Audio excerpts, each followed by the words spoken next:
हर हर महादेव। आपका दिन शुभ हो। हर महादेव। विद्येश्वर संहिता के अध्याय भगवान शिव के लिंग एवं साकार विग्रह की पूजा के रहस्य तथा महत्व का वर्णन। सूत जी कहते हैं, सोनक, श्रवण, कीर्तन और मनन इन तीनों साधनों के अनुष्ठान में समर्थ ना हो, वह भगवान शंकर के लिए लिंग एवं मूर्ति की स्थापना करके नित्य उनकी पूजा करें तो संसार सागर से पार हो सकता है।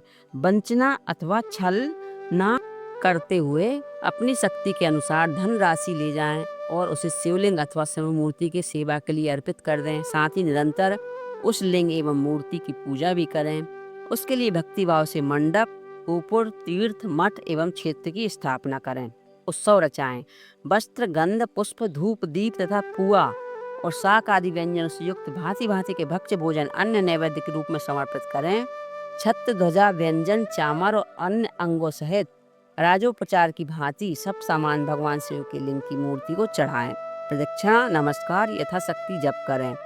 आवाहन से लेकर विसर्जन तक सारा कार्य प्रतिदिन भगवान भक्ति भाव से संपन्न करें।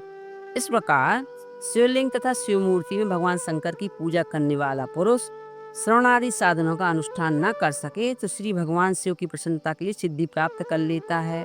पहले के बहुत से महात्मा पुरुष लिंग तथा शिव मूर्ति की पूजा करने मात्र से ही भवबंधन से मुक्त हो चुके हैं। ऋषियों ने पूछा, मूर्ति में ही सर्वज्ञ देवताओं की पूजा होती है, लिंग में नहीं, परंतु भगवान शिव की पूजा सब जगह मूर्ति और लिंग में क्यों की जाती है? सूत जी ने कहा, मुनीश्वर, तुम्हारा यह प्रश्न बड़ा ही पवित्र और अत्यंत अद्भुत है।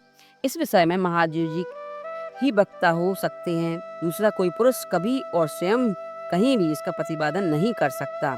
इस प्रश्न के समाधान के लिए भगवान शिव ने जो कुछ कहा है और उसे मैंने अपने गुरुजी के मुख से जिस प्रकार सुना है, उसी तरह क्रमशः वर्णन करूंगा। एकमात्र भगवान शिव ही ब्रह्म रूप होने के कारण निराकार कहे गए हैं। रूपवान होने के कारण उन्हें सकल भी कहा गया है।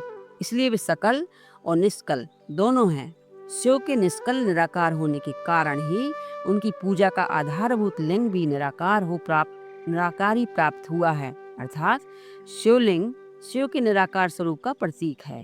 इसी तरह शिव के सकल या साकार होने के कारण उनकी पूजा का आधारभूत विग्रह साकार प्राप्त होता है, अर्थात शिव का साकार विग्रह उनके साकार स्वरूप का प्रतीक होता है। सकल और अकल समस्त अंग सा आकार सहित और साकार और अंग आकार से सर्वथा रहित निराकार रूप होने से ही वे ब्रह्म शब्द से कहे जाने वाले परमात्मा हैं। यही कारण है कि सब लोग लिंग निराकार और मूर्ति साकार दोनों में ही सदा भगवान शिव की पूजा करते हैं। शिव से भिन्न जो दूसरे देवता हैं, वे साक्षात ब्रह्मा नहीं हैं, इसलिए कहीं भी उन्हें उनके लिए निराकार लिंग नहीं उपलब्ध होता।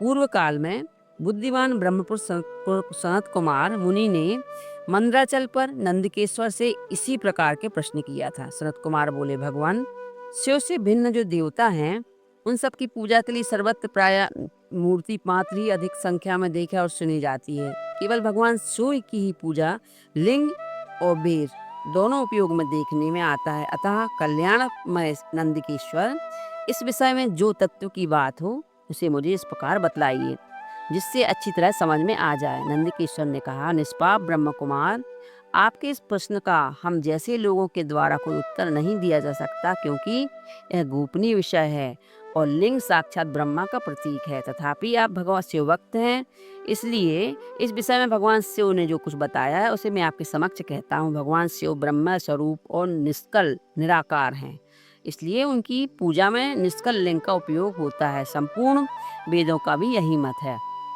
सनत कुमार बोले, महाभाग योगेंद्र, आपने भगवान शिव तथा दूसरे देवताओं के पूजन में लिंग और वेद के प्रचार का जो रहस्य विभाग पूर्वक बताया है वह यथार्थ है। इसलिए लिंग और वेद की यदि उत्पत्ति का जो उत्तम वृत्तांत है उसी को मैं इस समय सुनना चाहता हूँ। लिंग के प्राकट्य का रहस्य सूचित करने वाला प्रसंग मुझे सुनाइए।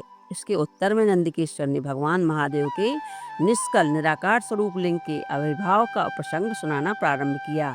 उन्होंने ब्रह्मा और तथा विष्णु के विवाद देवताओं की व्याकुलता एवं चिंता देवताओं का दिव्य कैलाश शिखर पर गमन, उसके द्वारा चंद्रशेखर महादेव का स्तवन, देवताओं से प्रेरित हुए महादेव जी का ब्रह्मा और विष्णु के विवाद स्थल में आगमन तथा दोनों के बीच में निष्कल आदि अंतरहित भीषण अग्नि स्तंभ के रूप में उनका आविर्भाव आदि प्रसंगों की कथा कही। तदनंतर श्री ब्रह्मा और विष्णु दोनों के द्वारा उस ज्योतिर्मय स्तंभ की ऊंचाई तथा गहराई की थाह लेने की चेष्टा एवं केतकी पुष्प के साप प्रदान आदि के प्रसंग भी सुनाए। बोली शंकर भगवान की जय।